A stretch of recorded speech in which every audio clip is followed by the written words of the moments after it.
releasing additional credible evidence from the Epstein investigation. Is that something that you are open to doing? You said this just a few months ago. Let me take that first. This today is about fentanyl. This is about a wall of people right outside this room who have died from, I appreciate your question, but this today is about fentanyl overdoses throughout our country and people who have lost loved ones to fentanyl. That's the message that we're here to send today. Nothing about Epstein. I'm not going to talk about Epstein.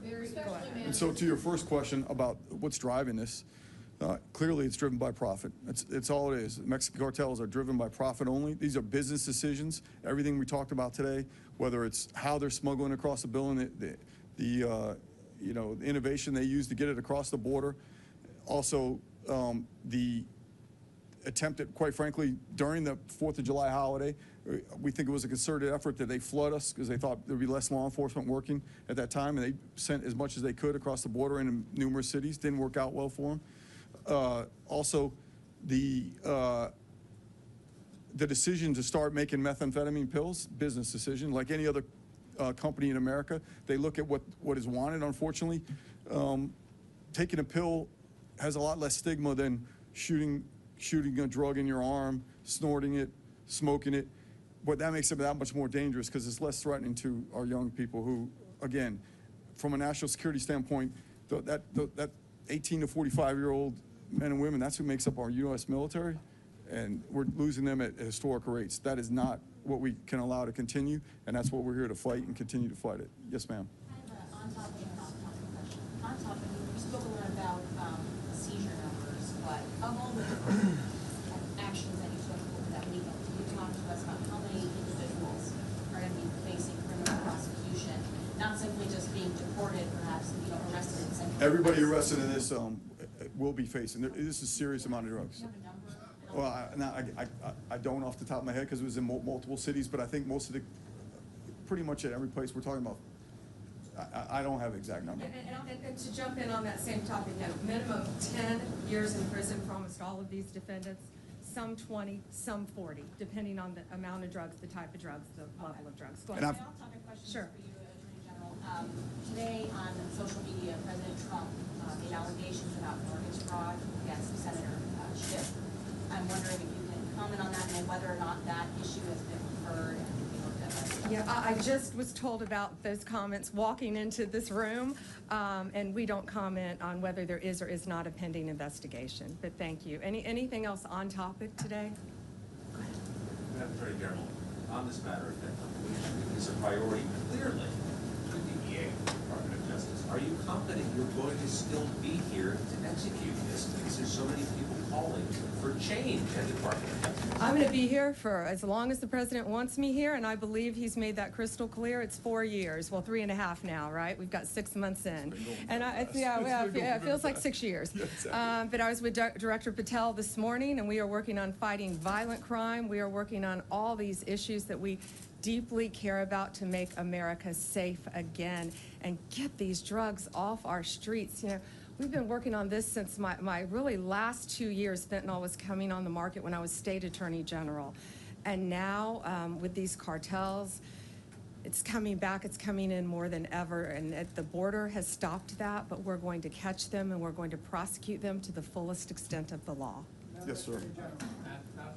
Madam Attorney General, is there disruption at the leadership of DOJ and the FBI with your relationship with Dan Bongino that is affecting the operations of the DOJ? No, I'm not going to talk about personnel matters. No, I was with Director Patel all morning, and we are committed to keeping America safe, making America safe, working with our incredible partners at DEA, FBI, ATF, U.S. Marshals, to do everything we can to make America safe, and that's what we're focused on. And today, we're focused on protecting our kids. And I would ask all of you, when you leave, go look at that wall outside, right outside this room, of all the fentanyl deaths, all the faces of fentanyl that you have done an amazing job putting up. Thank you all. Deputy Director Bongino.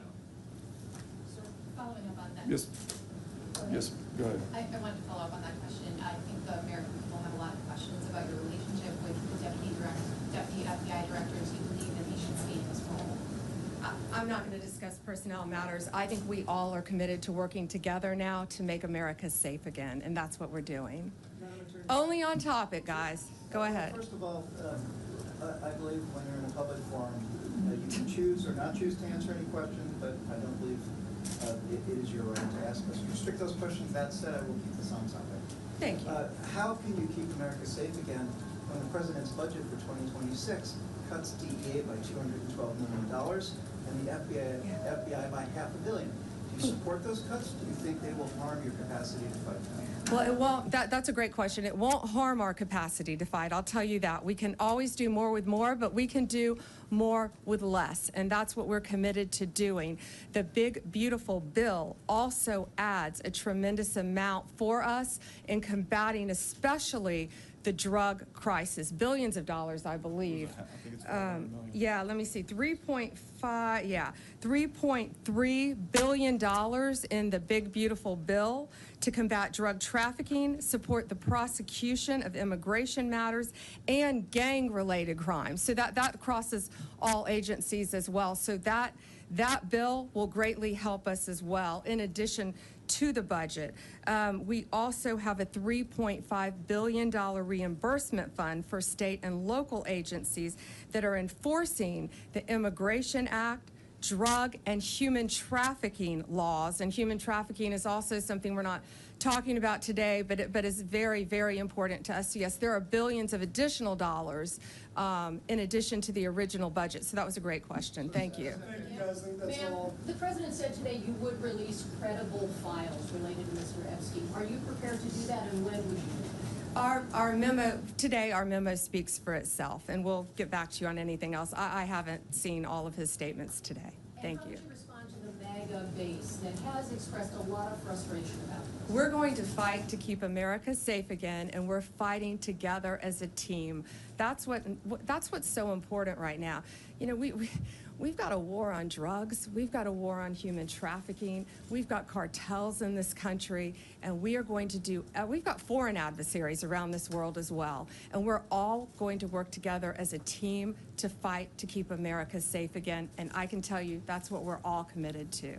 Thank you. Thank you all for being here, and thank you for, please show these pictures today. Thank you. If anybody needs B-roll, there's some B-roll, especially of the cucumbers, the thing I talked about, some great video of that. If you need it, Shanaz, we can get that to them. So there's plenty of it, yes. Is there anything new on Canada? The president has talked about with respect to tariffs, the fentanyl concern from Canada. Have you seen anything recently that would be useful for the public to know about fentanyl from Canada? I can just say that I myself have met with Canada, but I'm going to leave the rest of that to the president on those. But we've met and had discussions, at least on 2 different occasions. And we're going to do everything we can to keep every border safe, not just the border in Mexico. And the reason we wanted you to look at the cucumbers, I've never seen anything like it. There's a video of it that they'll get you. But when you took the cucumbers out of the box, they just look like a normal vegetable crate. And they even changed the packaging and the shape of the kilos to fit underneath the cardboard, where it was virtually impossible to detect, but they did detect it. So, and some of these new funds will help us with technology to continue to take these drugs off our street. Thank you all, and thanks for covering this. Can you get us the number of charged individuals? Yeah, we can do that. Yeah, we can do that. and they can get you the time they're facing too, whether it's 10, 20, or 40 years, depending on the bills. Thank you. Thank you, guys. Appreciate it.